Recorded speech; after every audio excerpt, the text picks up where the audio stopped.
Quelles sont les différentes manières de dire au revoir en japonais? Parce que, effectivement, souvent, on va traduire au revoir par sayonara, sauf qu'en fait, les japonais ne se disent pas sayonara.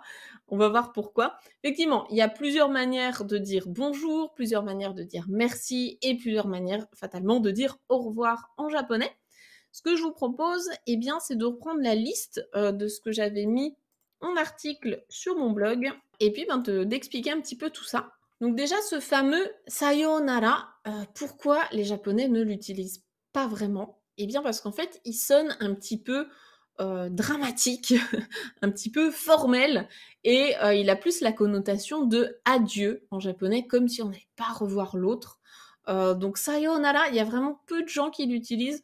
Moi, je sais que, par exemple, ma prof de calligraphie, elle l'utilise à chaque fin de cours avec moi, alors que je la revois, la semaine d'après, mais c'est un peu l'une des seules personnes que j'entends dire sayonara. Donc non, sayonara, on va pas l'utiliser et vraiment si vous dites sayonara quand vous quittez, des amis japonais ou quand vous quittez, je sais pas, un magasin ou autre, ça sonne un petit peu bizarre, quoi. On va savoir que vous êtes étranger et que vous êtes encore en plein début, d'apprentissage du japonais.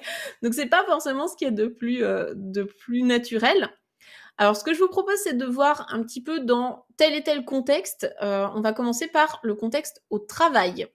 Comment est-ce qu'on va dire au revoir dans un contexte de travail, contexte professionnel? Donc si vous travaillez avec des japonais ou si vous regardez, des séries, des films, des animés qui se passent, dans une entreprise, ce que vous risquez souvent d'entendre, c'est «Otsukare-sama desu» ou bien «Otsukare-sama deshita», donc au présent ou au passé.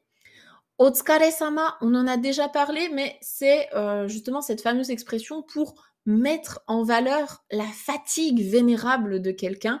Donc, c'est vraiment bravo pour vos efforts, je souligne les efforts que vous avez fournis aujourd'hui. Donc ça, vous pouvez l'utiliser vis-à-vis de vos collègues, vis-à-vis de votre patron, quand vous rentrez chez vous le soir après la journée de boulot. Voilà, vous quittez l'entreprise, vous allez dire: «Otsukare-sama desu, otsukare-sama deshita». Donc ça fonctionne et en français, je pense qu'on le traduirait par «au revoir» parce que du coup, c'est vraiment ce qu'on se dit avant de partir. Autre version, vous avez «Gokurou-sama desu» ou bien «Gokurou-sama deshita», pareil, hein, présent, passé. Là, ça ne peut être prononcé que par quelqu'un qui est supérieur hiérarchiquement vis-à-vis de quelqu'un qui est inférieur.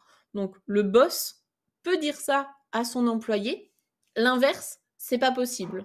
Donc Gokuro Samades, c'est un peu la même chose, hein, c'est je souligne vos efforts, voilà, votre fatigue, vos efforts.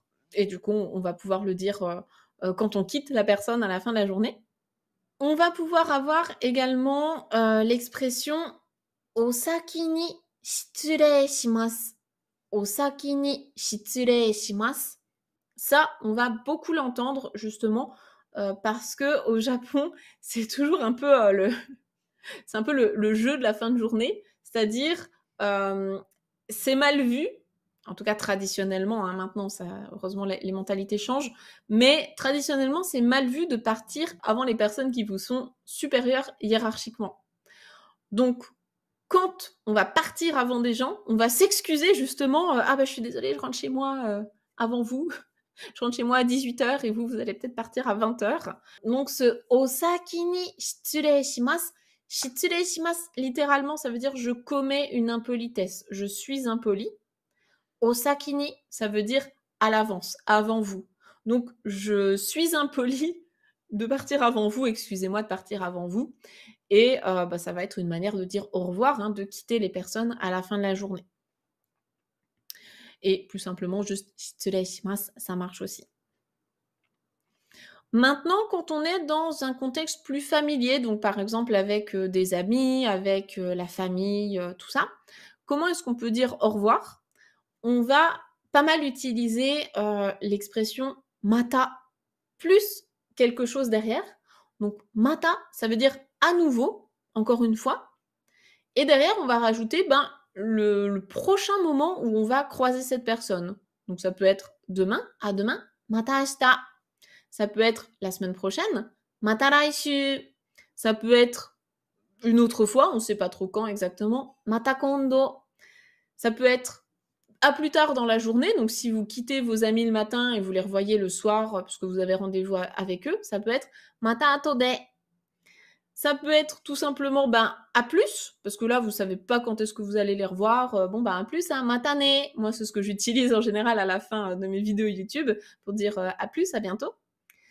Matane peut avoir d'autres versions, comme par exemple ja mata ou bien ja ne, ce genre de choses.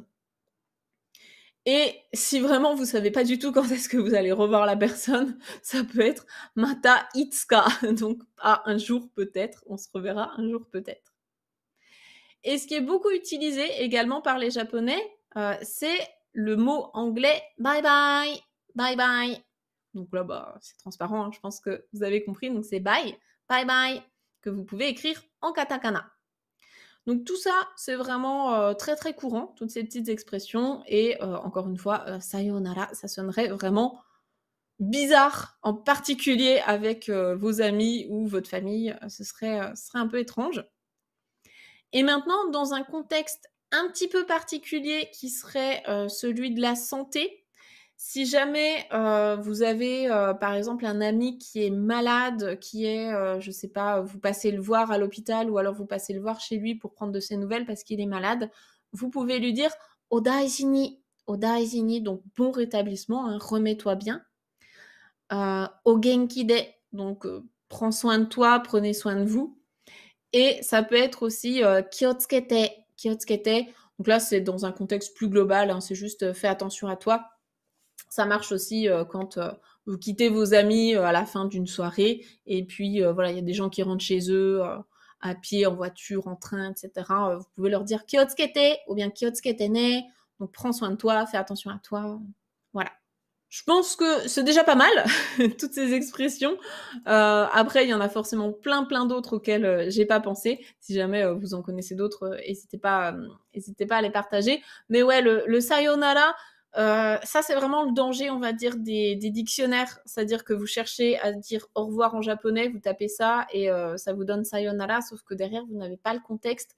Et comme la langue japonaise, c'est une langue qui ne fonctionne que en contexte, il faut vraiment faire super attention aux traductions des dictionnaires. Il faut toujours avoir une explication, si possible d'un prof qui vous explique quand est-ce qu'on utilise ce mot-là, quand est-ce qu'on n'utilise pas ce mot-là, est-ce que c'est bizarre ou non de l'employer.